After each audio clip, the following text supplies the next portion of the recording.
paz do Senhor, meu amado, bem-vindo de volta à nossa escola bíblica. Nós estamos estudando as cartas de 1ª e 2ª Pedro. Então pega a sua Bíblia, pega o seu caderno de estudos, ora o Senhor, pede a Ele discernimento, entendimento, conhecimento, sabedoria, pede a Ele proteção, para que nós possamos desvendar dos seus mistérios. Nós estamos falando já sobre as exortações para a vida, que vai até o verso 12 do capítulo 3. E nós continuamos aqui com o segundo tópico, a respeito de trabalho. A palavra fala em oikos. Oikos, quem são esses trabalhadores? São os trabalhadores da casa, são os componentes da casa. Oikos, casa, né? Esse é o sentido aqui de trabalhadores e sentido aqui de membros da família. Naquela época, os servos simplesmente eles não eram contados como pessoa com qualquer direito. Eles não são considerados iguais a todas as outras pessoas. Naquela época não eram considerados, mas por Cristo, eles eram considerados, sim, iguais a todas as pessoas e dignos da mesma atenção, dos mesmos direitos. As distinções de classe, se é servo, se não é, o sexo, a cor, a educação, tudo isso desaparece no ministério de Cristo. Então, todos aqueles que eram serviçais, todos aqueles que faziam parte da família ou da casa, que residiam dentro dos limites da propriedade. Estes eram os servos. E aqui Pedro faz uma comparação destes servos com o servo sofredor, que está descrito no Antigo Testamento. Onde, Eleni? Está descrito em Isaías. Nós já fizemos o estudo de Isaías. Se o amado não lembra, dá mais uma olhadinha. Se não viu, vá lá, busque. Nós temos todos os vídeos do livro, né, do ensino aqui de Isaías, e a gente fala num deles, ou seja, no relativo ao capítulo 53, acerca do servo sofredor. E aqui nós temos como um modelo, como um padrão, a Cristo Jesus. Este servo sofredor de Isaías é o nosso Cristo. E aí, com base nesta ideia, ele começa a falar para os servos, para aqueles que estão na casa. Ele estabelece, então, uma relação. Estes empregados, eles estavam submissos, estavam à mercê dos seus patrões. Mas é por causa do patrão? É por causa do caráter do patrão? Lógico que não. Óbvio que não. Estar submisso aqui é levar em consideração a mensagem de Cristo. A submissão é por causa de Cristo e não por causa deles. Eles se sujeitam devido à consciência para com Deus. Então ele não depende do caráter do patrão. E aqui eles vão receber o que se chama de caris ou graça. O que é isso? Pedro explica para nós que é um conjunto, um pacote cheinho de bênção. Todas as bênçãos que os profetas anunciaram e que se cumpriram em Jesus Cristo e que vai, portanto, se cumprir na vida de todo aquele que crer em Cristo. A graça é uma bênção, a bênção da consumação da salvação. Então Pedro diz, não fica triste. Você está triste porque você tem que suportar estas coisas? Você ficamos tristes porque nós temos patrão e temos que suportar aquilo que o patrão fala, faz e coloca para nós? Isto o suportar isto tudo é para com uma consciência para Deus. É consciência naquilo que Deus nos coloca e não especificamente pelo patrão. Não é por isso, o patrão é bom, então eu vou respeitar. O patrão não é bom, então eu não vou respeitar. Não foi isso que ficou claro aqui. Jesus também era servo. É isso que eu quero que você entenda. E é isso que Pedro está falando. Jesus também era servo. E Jesus também se submeteu. Por conta de quê? Por conta do Pai. Por conta, do amor que ele tinha e da missão e do exemplo que ele tinha em relação ao Pai, em relação a todos nós que o seguimos e o temos como exemplo. Os crentes sofrem pelo fato de serem crentes? Na maioria das vezes, sim.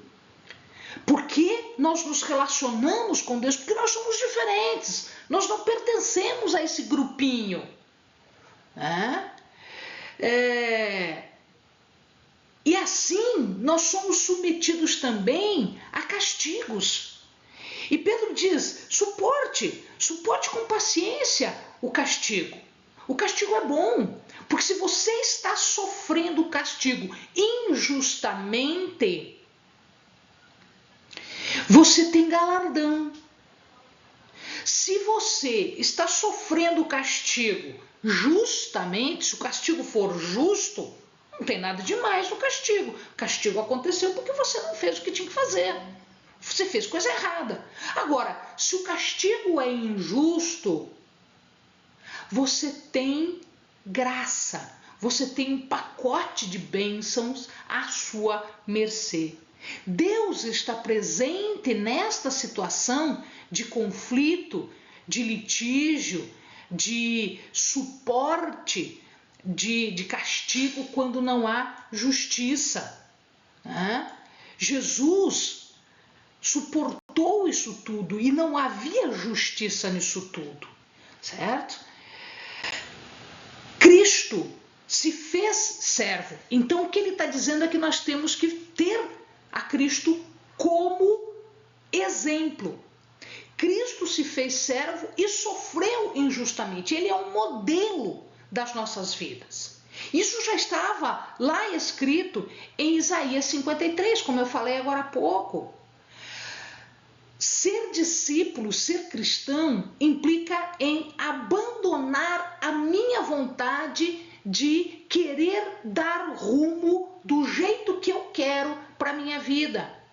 A partir do momento em que nós somos discípulos de Cristo, somos seguidores de Cristo, nós não temos mais esta autonomia. Nós estamos abandonados à vontade de Deus, que é santa, perfeita e que trará para nós benefícios. Jesus tinha um ministério e ele fez tudo o que fez para trazer ao final a bênção da salvação, as bênçãos futuras. A nossa ação hoje, no momento, pode parecer ruim, mas ela terá lá na frente os seus frutos. Nós somos chamados à santidade, nós somos chamados à luz, nós somos chamados a um sofrimento. Amado, entenda que o nosso sofrimento aqui é um sofrimento porque nós somos cristãos, porque nós estamos num comportamento, numa atitude, em obediência a valores cristãos éticos, a cumprir palavra, a cumprir mandamentos. E nós estamos num mundo que não quer nem saber disso, que não quer saber no bem do próximo, quer só o que é seu, e se puder prejudicar, vai prejudicar. Então nós estamos num mundo que é assim. Nós não somos deste mundo. Cristo faz uma oração final antes de ascender aos céus. Ele fez uma oração pedindo a Deus que nos livrasse do mal, que nós estaríamos aqui, sofreríamos por sermos cristãos, mas nós não somos daqui. Entenda que o nosso sofrimento é um sofrimento vindo exatamente por conta do nosso posicionamento moral, do nosso amor a Cristo, a Deus, e por fazermos a sua vontade, e não a vontade, as concupiscências da carne, nos entregarmos a pecado, nos entregarmos às paixões da carne, às paixões da humanidade. Nós somos atacados porque nós estamos do lado de Cristo. O mesmo Cristo que foi morto pelo pecado, pelo nosso pecado. Nesse sentido, a morte teve o poder de perdoar os pecados. Ele sofreu tudo que tinha que sofrer para salvar. E se nós morremos com ele, se nós sofremos com ele, nós também teremos as riquezas da sua ressurreição, da sua ascensão aos céus, porque ele diz: eu vou antes, eu estou indo na frente, eu vou preparar-lhes morada. É por isso. O sofrimento que Cristo ainda tem que padecer. Cristo ainda padece? Sim. Porque ele é o cabeça da igreja e a igreja ainda padece.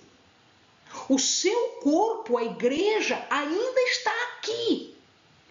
E, portanto, ainda padece neste mundo. Amado, uma vida que nós tenhamos, uma vida consagrada, uma vida santificada, uma vida para o bem, é muito melhor do que 1000 pregações. Nós falamos mais com o nosso exemplo do que com as nossas palavras.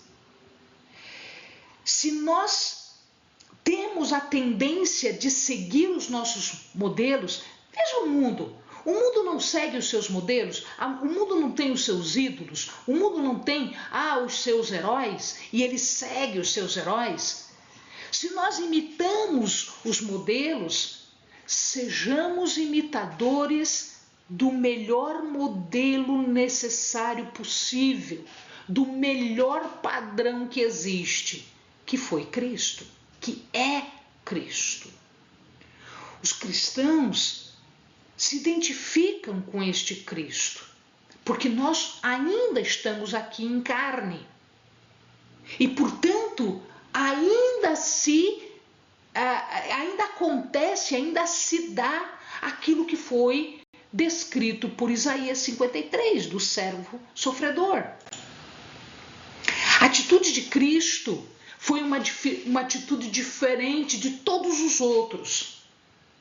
A atitude de Cristo foi uma atitude de modelo. Jesus foi sem pecado. Se ele foi não pecador, sem mácula, sem defeito, sem dolo, que injustiça foi o seu sofrimento? Não foi? Ele não tem dolo. Todas as palavras de Jesus foram verdade. Ele é a verdade. Jesus foi ultrajado, maltratado, foi agredido verbalmente, a sua honra. Mas ele não tomou nas suas mãos a justiça.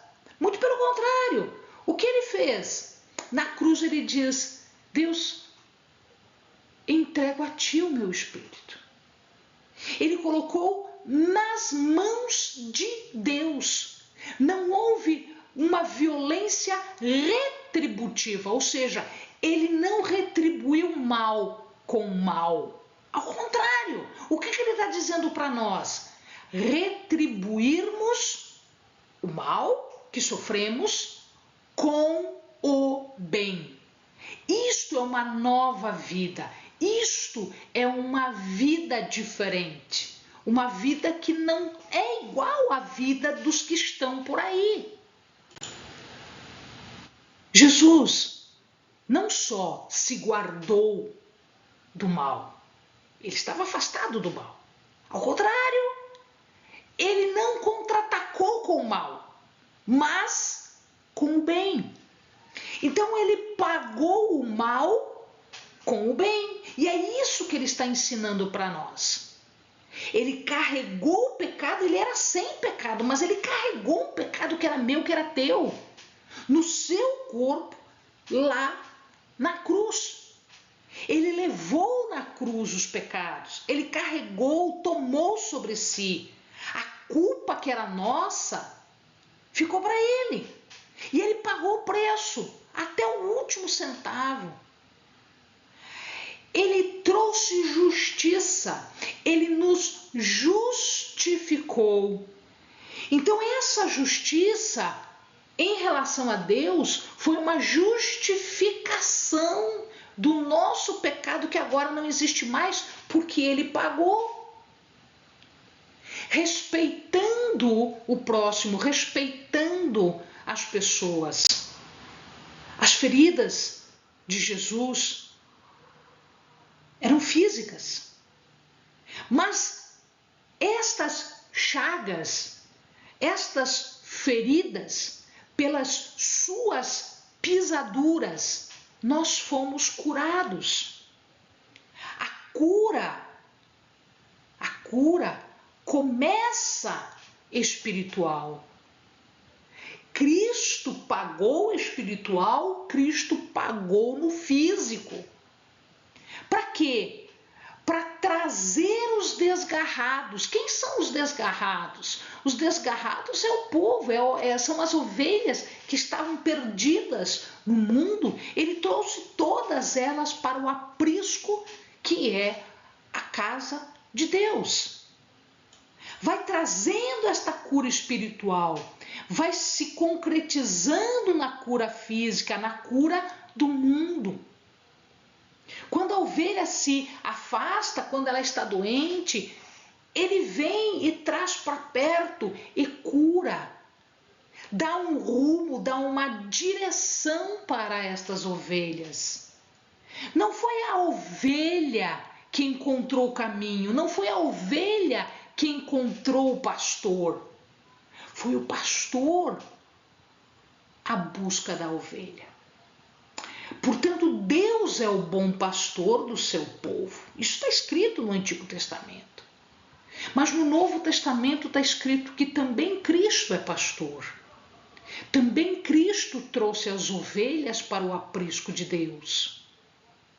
Ele é o bispo das nossas almas. Ele é o episcopos. O que quer dizer isso? Alguém que olha, alguém que cuida, alguém que guarda.